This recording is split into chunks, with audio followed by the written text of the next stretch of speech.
الكبيرة أمال رمزي من مواليد اسكندرية 1939، ربنا يديها العمر يا رب. الفنانة كانت زوجة الفنان الكبير سمير غانم في فيلم البعض يذهب للمأذون مرتين.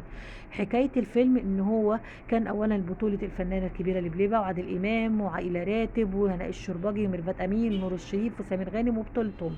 فكان حكاية الفيلم ان هم سمير غانم ابن عمه نور الشريف وعادل امام، فكانوا بيشتكوا من زوجاتهم، من نور الشريف زوجته بتغير وعادل امام زوجته بتخلف كتير، فكان بيزعلانين قوي، فكان قاعد بيديهم بعض النصايح. فكان في الفيلم ان الفنان سمير غانم كان فاهم زوجته ان هو زوج مخلص، الا ان هو في الحقيقة غير كده خالص. فالفنانة الكبيرة امان رمزي بتقول: انا في الفيلم دوت مثلت الفيلم بتقنية جامد وعملت المشهد بدور، لان المشهد ده حصل لي فعلا جدا.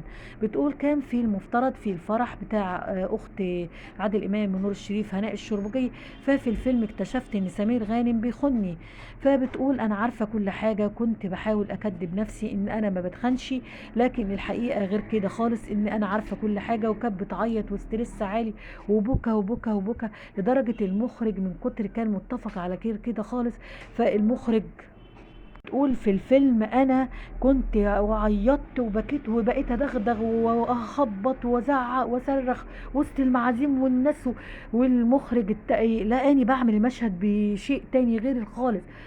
وبقيت ابكي واعيط برضه، فقعدوا يهدوني يهدوني الى ان عرفوا ان انا فعلا حصل لي الموضوع ده، ان فعلا كان زوجها خاينها قبلها بيوم.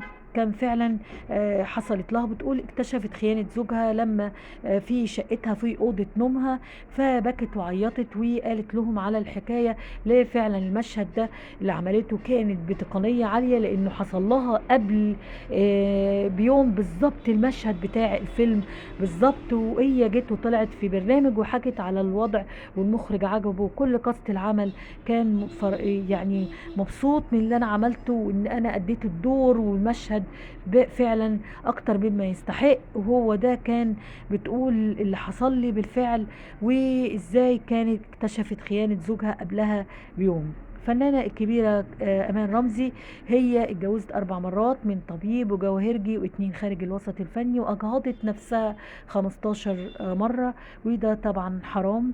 وربنا يهدي الحال ويصلح الحال. وهي دي كانت قصة مشهد في فيلم البعض يذهب للمأذون مرتين. يا رب يكون عجبكم.